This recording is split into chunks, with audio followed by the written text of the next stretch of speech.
The United States men's national team was handed a 2-0 defeat to Mexico in Guadalajara. A terrible performance from the United States, and sure, let's not overreact to a friendly with a B team and jump into many conclusions about Mauricio Pochettino. After all, we must give him time.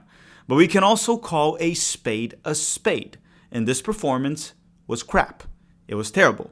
But with performances like this, there are opportunities to learn and grow. So, what did we learn?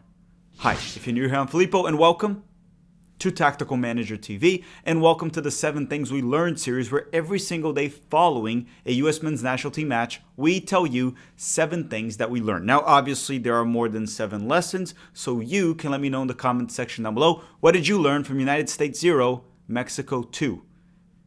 We lost 2-0. And of course, there will be many negatives, mainly the players. Pochettino will get a pass for now, of course. I want to be fair, I want to be rational, so I'm gonna give him time to do his work. And if you kindly could, drop a like in this video. It helps the channel quite a bit, and that's all. Let's try to hit more than 1,000 likes for no reason but to make Tactical Manager happy. But truly, I am dead inside right now. And this video is brought to you by Sorare, but more on that later. Let's play the intro and start the episode.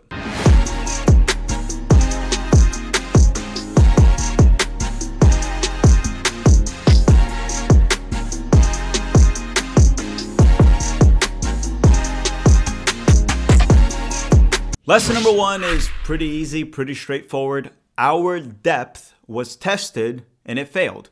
I mean, we were missing Balogun, Weah, Johnny, Tyler Adams, Gio Reyna, Christian Pulisic, Serginho Dest, Chris Richards, Cameron Carter-Vickers, many players, right? I might have missed a few names too. We had like 15 injuries, or way too many injuries. And our depth was tested. We played against a mediocre, not so good Mexican side in Mexico, and we were completely outplayed. It was 2-0, could have been 3. The passion, the grit wasn't there. It wasn't just a technical problem. The players also didn't seem to have the mentality, the fight in them to compete against Mexico. So once again, lesson number 1, our depth is not that good. It's okay. Not horrible, but not that good.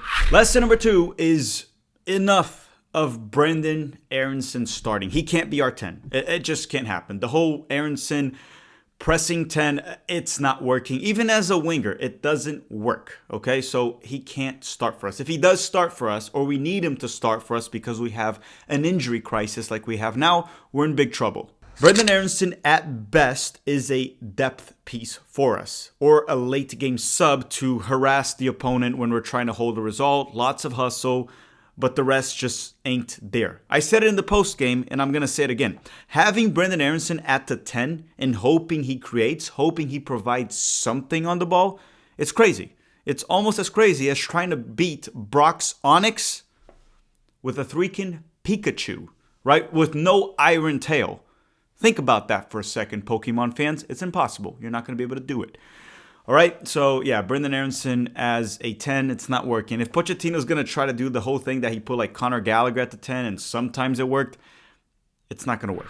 Now, lesson number 3, and this one actually hurts me quite a bit to say because I really like this player and I was wrong about him in 2021. I thought he was done in 2021. He bounced back with Fulham, came back to the national team, had a great World Cup for the U.S., but now, I believe he's 37, he's back in Major League Soccer. I believe it's time for us to move on from Tim Ream. And by move on, I mean he shouldn't be starting for us anymore. I don't have a major issue with him being the 4th center back for experience for now, but we have to move on from him. He's going to be older also in 2026 and probably worse. He's declining fast. We've seen that the past few months. He wasn't great in the Copa America. This game, he was surprisingly bad on the ball, something he's not really bad on usually. He's a ball-playing defender, but he was poor on it.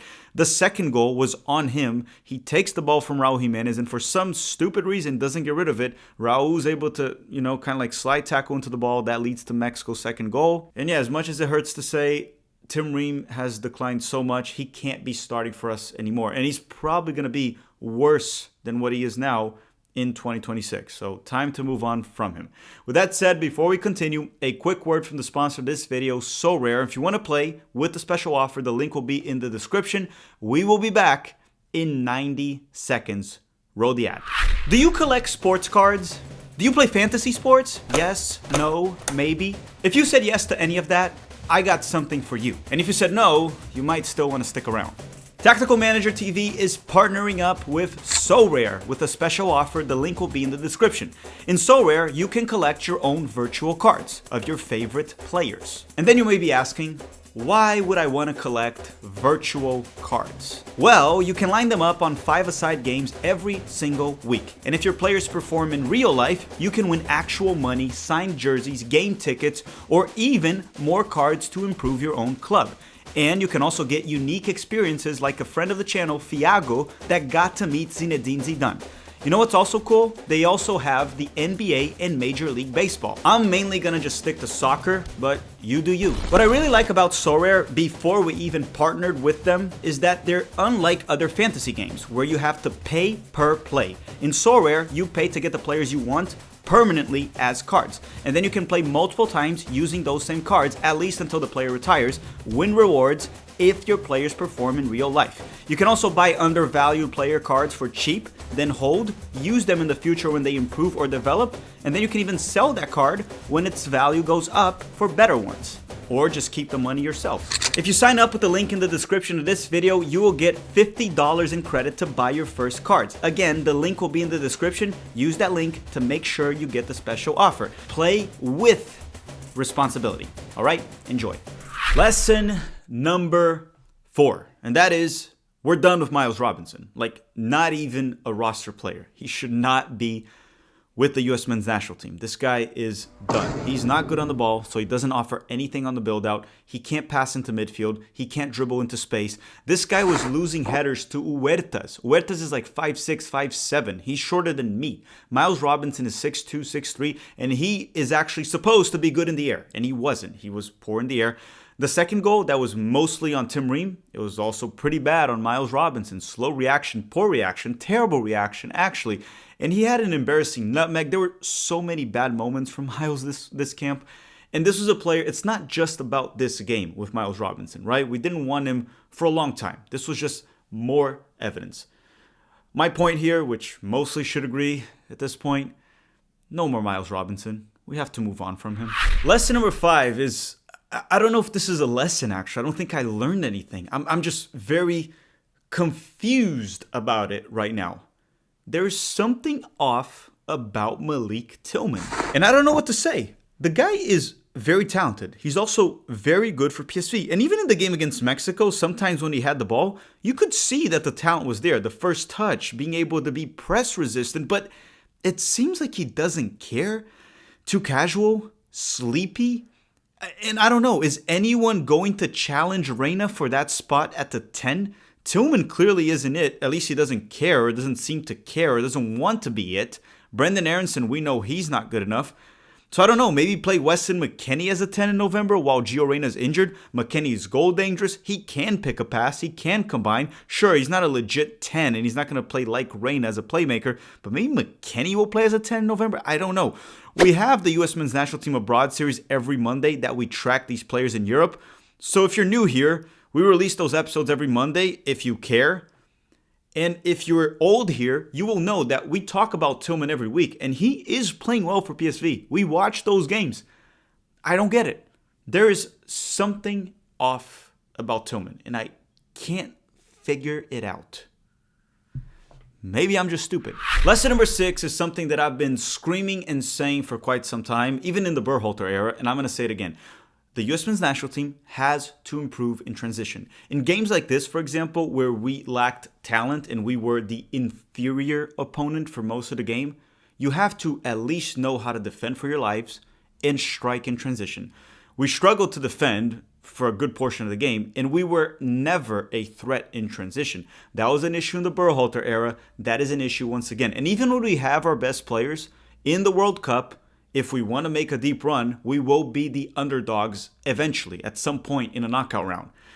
And usually one of the weapons that underdogs use is to attack the opponent in transition. Sure, set pieces, there are many ways you can strike, but being good on the counterattack is crucial, and we haven't been. That is something that has to improve under Mauricio Pochettino as soon as possible. Sure, it doesn't have to improve right away in November, but by the time the World Cup arrives, We have to be dangerous in transition. Lesson number 7, and I'm gonna cut it short. It is, do not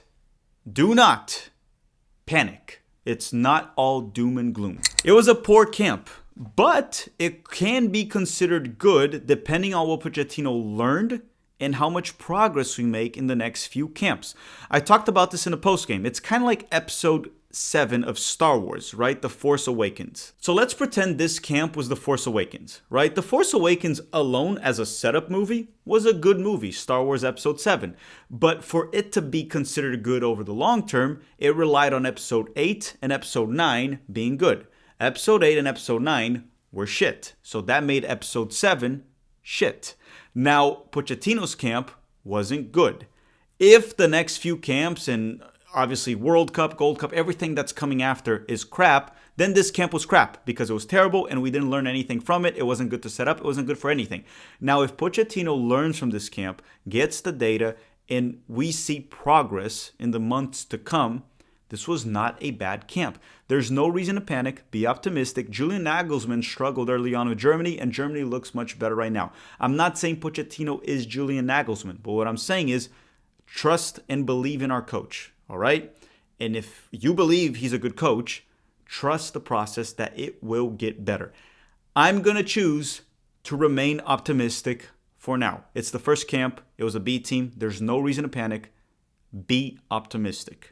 As you can see the sign behind me, believe. All right, everyone. Thank you very much for watching. Don't forget to drop a like before you go. And thank you very much, Sorare, for sponsoring this video. If you want to play Sorare and get $50 in credit, there's a link in the description. Use it. You'll be helping the channel and yourself in the process. And that's all. All right. I want to thank you all very much for watching. We will be doing a camp recap video that should be out this Thursday or Friday. And then on Monday, obviously, the U.S. men's national team abroad, the weekend recap, will be back. So I want to thank you all very much for watching and have a great day.